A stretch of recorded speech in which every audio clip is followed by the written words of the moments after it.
Salut à tout le monde et bienvenue sur Master AI. Alors aujourd'hui, on va parler de Python.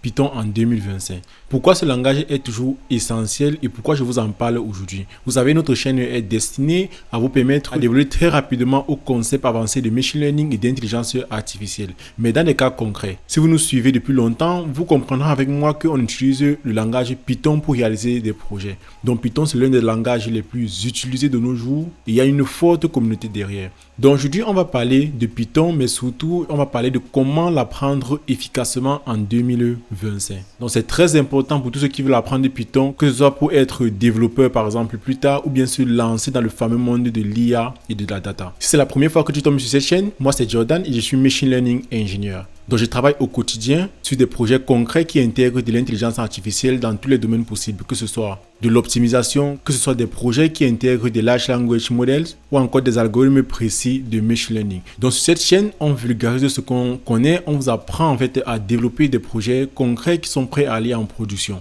Donc n'hésite pas à t'abonner et à activer la cloche de notification pour ne surtout pas manquer nos vidéos. Sans plus tarder, allons-y.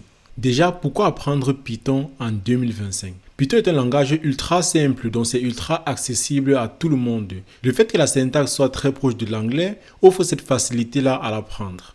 Donc pour moi, il est parfait pour débuter. Mais là, c'est dans le cas où vous voulez directement apprendre le langage Python. Si vous voulez apprendre juste la programmation en général, je vous conseille de vous tourner vers d'autres langages tels que le C, qui abordent vraiment des concepts un peu plus bas niveau, comme par exemple l'allocation des mémoires, déclaration des variables et tout. Donc c'est beaucoup plus concret.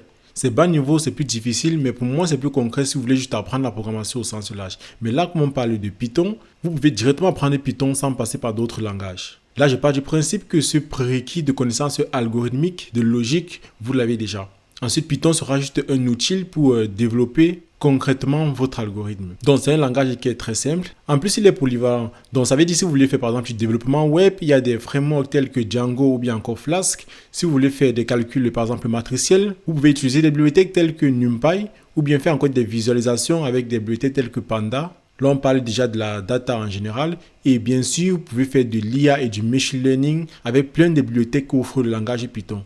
Même si Python n'est pas le seul langage utilisé pour développer des algorithmes de machine learning, il y a par exemple le R. Python reste tout de même le plus utilisé dans ce domaine. Encore plus loin, si on parle même de robotique, vous connaissez par exemple le ROS, qui est un système d'exploitation qui permet de programmer un robot. Python offre des librairies, par exemple ROSPy, qui permet de développer justement ce système d'exploitation en utilisant le langage de programmation Python. Vous pouvez vous servir de Python dans plusieurs domaines, d'où sa large communauté. Et c'est une autre raison pour laquelle vous devez apprendre Python, pour sa communauté et l'énorme quantité de bibliothèques qui facilitent en fait les choses. Donc aujourd'hui, il y a des millions de bibliothèques que vous pouvez utiliser pour coder rapidement une logique. Par exemple, si vous voulez faire un calcul matriciel, si vous utilisez un langage tel que par exemple le C ou bien encore le JavaScript, vous serez obligé de coder la logique vraiment étape par étape. Or, si vous utilisez Python, vous pouvez installer une bibliothèque telle que par exemple NumPy pour directement en une seule ligne de code faire un calcul matriciel. Donc, il y a vraiment des millions de bibliothèques qui sont là pour faciliter le travail, pour faciliter le développement en utilisant Python.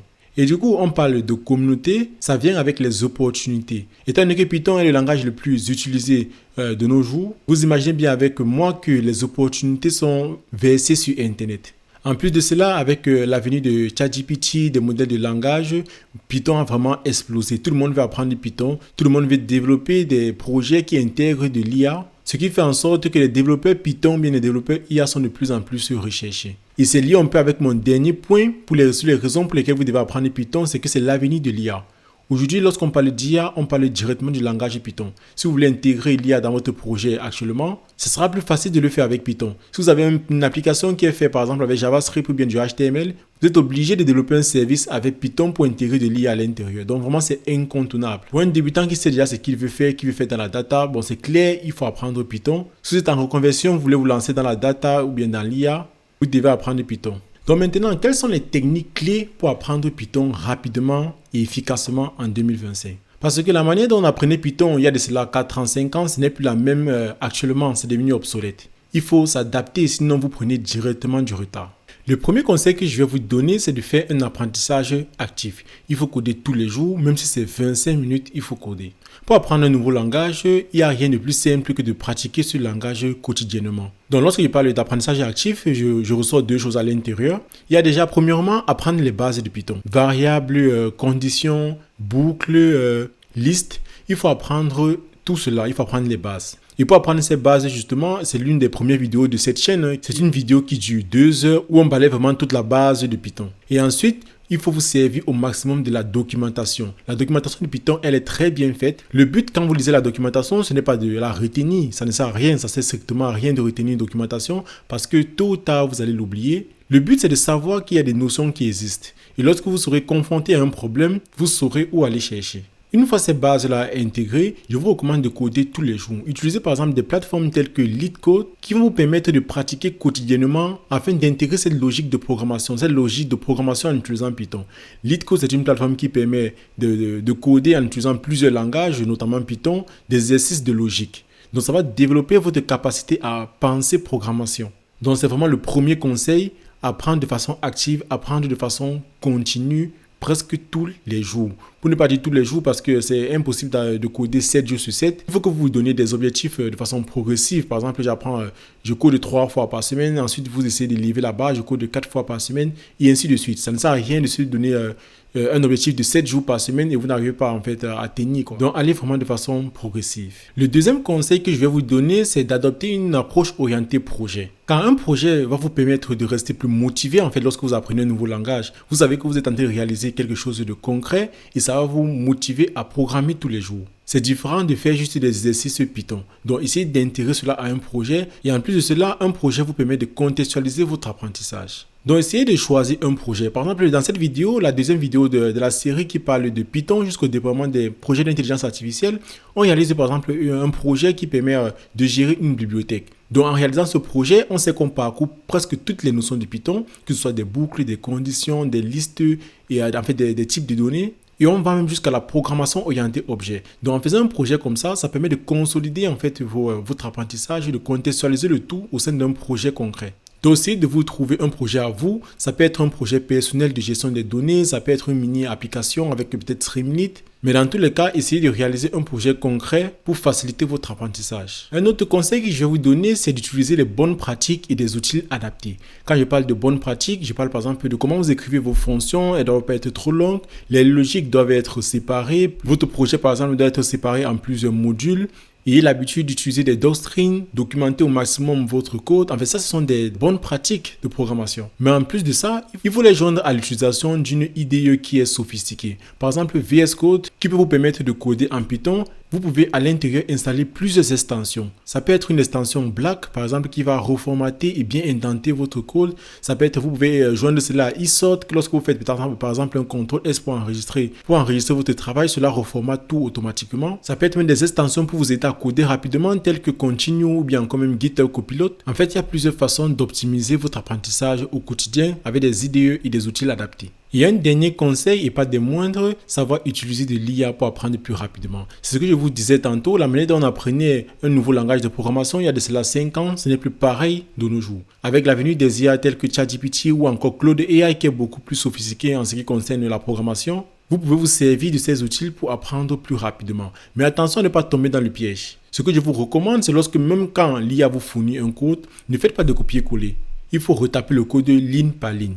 Si vous débutez, je vous recommande de faire absolument cela. Si vous faites juste des copier-coller, vous allez oublier certaines choses. Il y a des notions que vous allez certainement oublier. Donc, n'oubliez pas que c'est avec la pratique qu'on commence à s'intégrer un langage. Donc, au fur et à mesure que vous allez recopier le code qui sera fourni par l'IA, vous allez essayer de comprendre cela. Donc, essayez de voir l'IA comme un professeur à qui vous pouvez poser des questions en fait continuellement. Donc, savoir utiliser l'IA tel que ChatGPT ou bien encore Claude AI de nos jours, pour apprendre un nouveau concept ou un nouveau langage, c'est vraiment essentiel. Ça va vous permettre d'aller plus rapidement. Avant, on pouvait rester des heures à essayer de comprendre une notion parce qu'il n'y avait vraiment personne à côté de nous pour expliquer directement cela.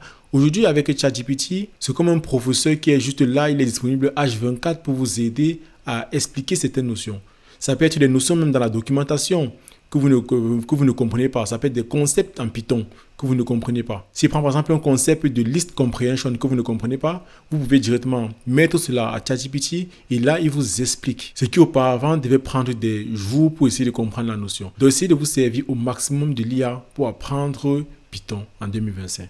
Nous arrivons à la fin de cette vidéo qui portait sur l'apprentissage du langage Python en 2025. Donc là, maintenant, vous savez pourquoi déjà apprendre Python, mais quelles sont les techniques pour apprendre rapidement et efficacement Python de nos jours avec l'évolution de l'IA. Donc s'il faut rapidement résumer, pour apprendre Python en 2025, il faut coder tous les jours, il faut utiliser des bons outils et des bonnes pratiques. Il faut réaliser un projet concret afin de rester motivé et de contextualiser votre apprentissage, mais surtout, il faut utiliser de l'IA. Il faut se servir au maximum de l'IA pour aller très rapidement.